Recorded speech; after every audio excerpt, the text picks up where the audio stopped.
Quem diria que dentro desse capítulo a gente não só ia ter o Art chegando próximo de dominar uma das maiores habilidades do clã Panteão, como também conseguiu o primeiro animal da sua lista dentro desse treinamento.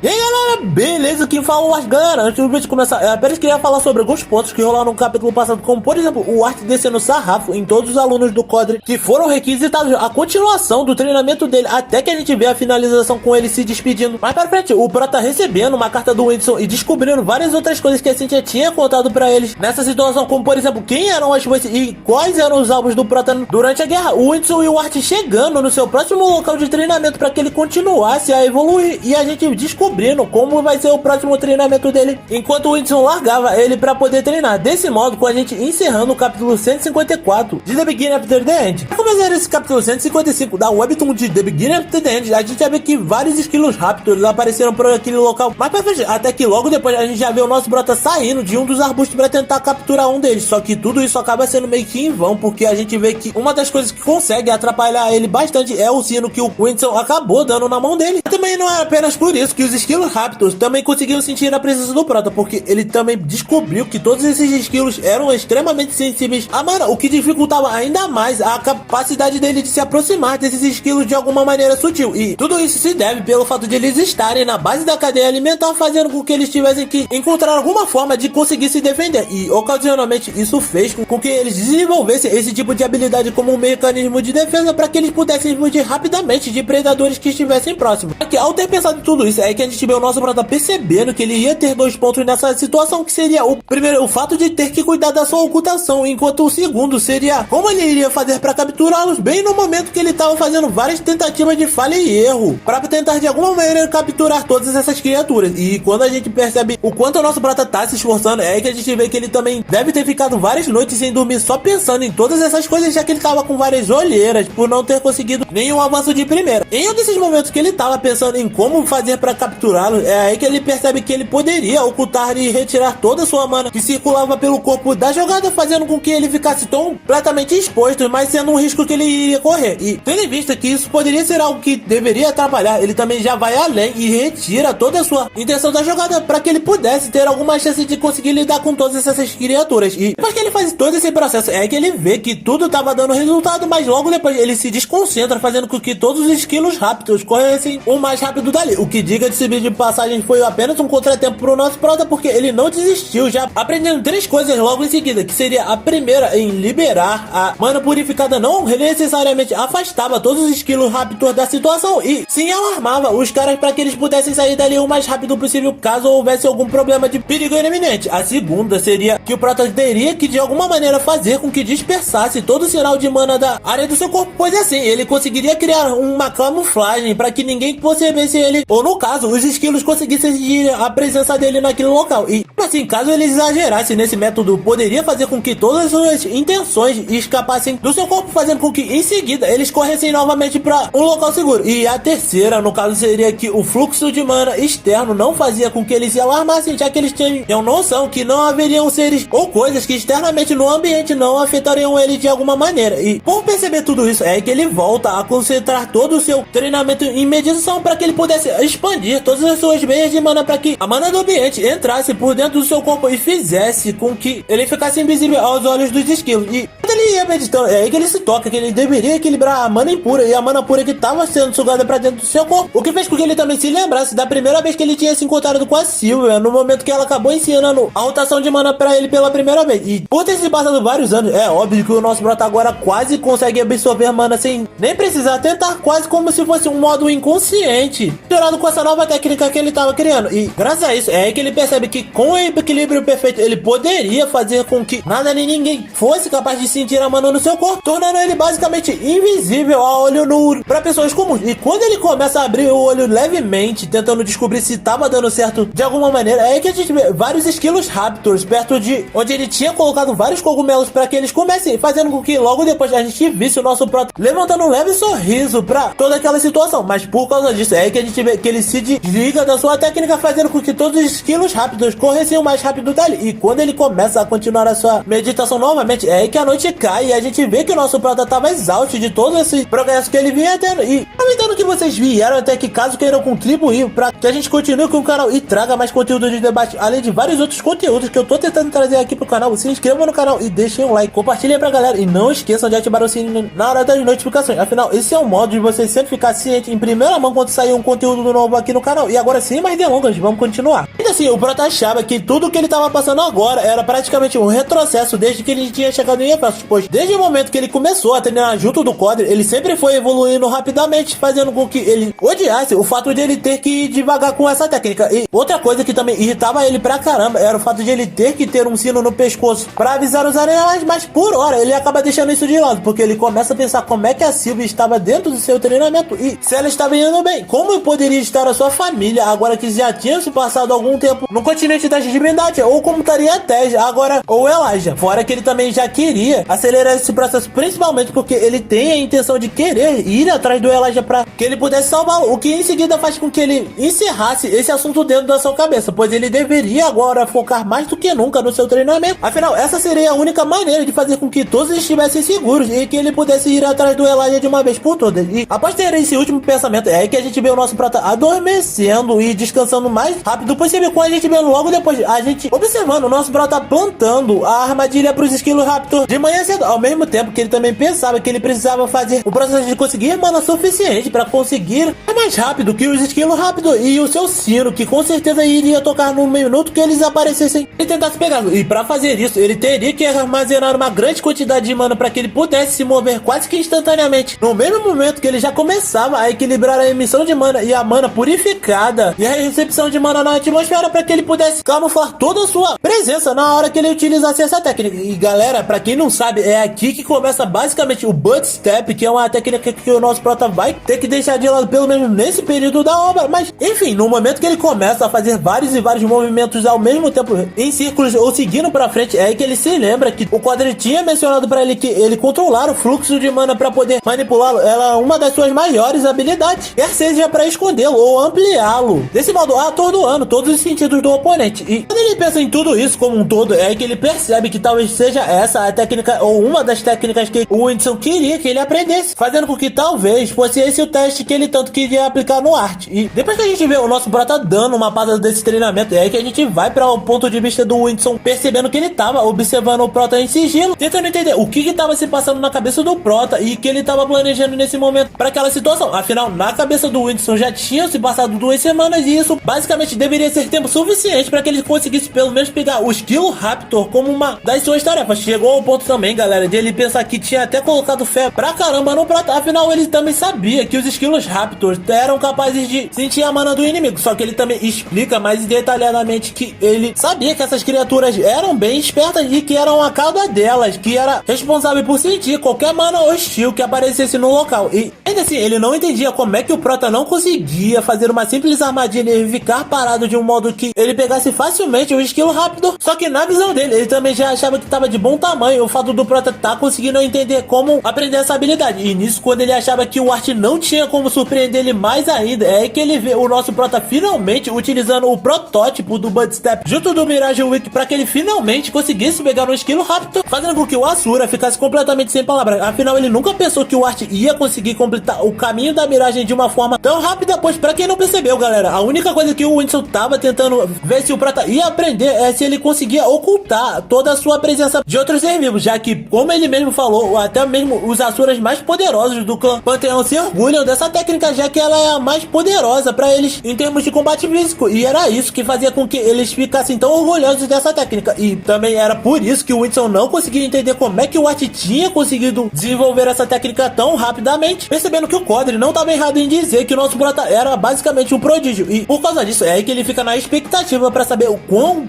se modificar mais poderoso ele ia conseguir ficar, talvez em 5 ou talvez em 10 anos dentro do continente de Efetos. Provavelmente ele já teria superado ou estaria próximo de superar as lanças de Dikaten. Desse modo, encerrando esse capítulo 155 da Webtoon de The Beginning After the End. Então, galera, o que vocês acharam desse capítulo? Eu já adianto que, infelizmente, como eu falei no ponto anterior, o prota não vai conseguir utilizar essa habilidade com pelo menos 100% do seu poder, já que, por enquanto, caso ele utilizasse essa habilidade, provavelmente os ossos dele virariam pó quase que instantaneamente, já que quando ele for lutar com o urso titã, ele não só vai se levar a um novo estado de exaustão extrema, como também, se não fosse pela Mary, o Miris, me desculpe se eu não tô pronunciando direito, ele provavelmente ia ficar sem andar permanentemente. E é aí que já entra outro ponto, porque quando ele conhecer a Miri, galera, é aí que ele também vai descobrir o que é o éter e o que são os fundamentos do éter para que ele futuramente consiga utilizar. Mas é claro que se você quiser descobrir quando tudo isso rolar dentro da Webtoon, ou quiser ficar sabendo sobre várias outras coisas que estão acontecendo dentro da novel atualmente, você tem que estar inscrito no canal, deixar o like, compartilhar pra geral que não conhece ou ainda não deu uma olhada na obra. E se você quiser, clica aqui nesse último vídeo que eu vou estar falando quem são as forças para vocês já terem uma noção de quão poderosos são os inimigos do nosso prota dentro da guerra. E também eu vou estar deixando uma playlist aqui embaixo para vocês estarem dando uma olhada em outros vídeos de debate que eu lancei aqui no canal. Fechou? Então por hoje era isso, galera. Valeu, falou, fui!